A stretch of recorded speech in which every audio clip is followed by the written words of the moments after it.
hello hello गाड़ी तो दीदी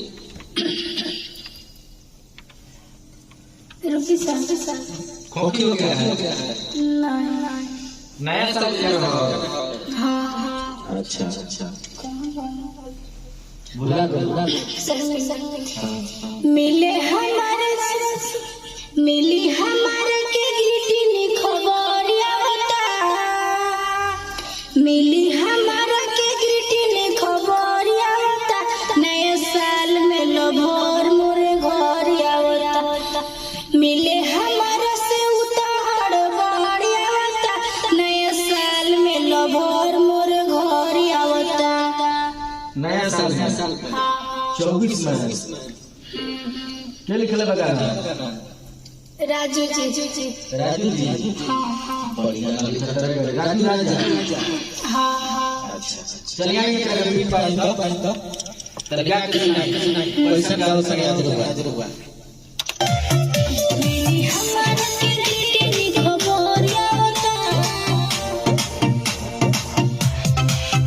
मिली हमारे के गिटी ने खबरिया बता नया साल में लभर मोर घर आवता मिले हमारे से उतार बढ़िया बता नया साल में लभर मोर घर आवता मिली हमारे के गिटी ने खबरिया बता नया साल में लभर मोर घर आवता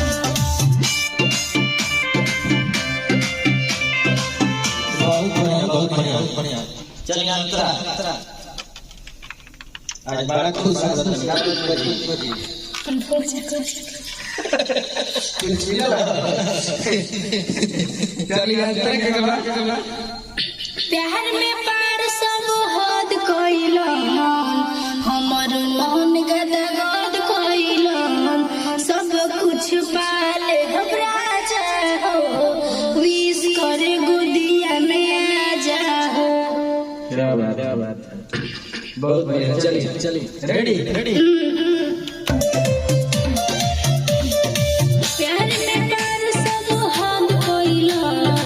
हमर मन गदगद कइलन सब कुछ पाले हमरा जाओ विश करे गोदिया में आ जाओ प्यार में पार सब हद कइलन हमर मन गदगद कइलन सब कुछ पाले हमरा जाओ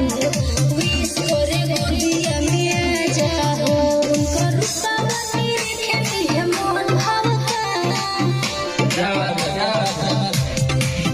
उनकर रूपवा देखे है मन भावता नए साल में लभर मोर घर आवता मिले हमारे से उतार बढ़िया आवता नए साल में लभर मोर घर आवता नए साल में लभर मोर घर आवता बहुत बढ़िया चलिए लास्ट बारी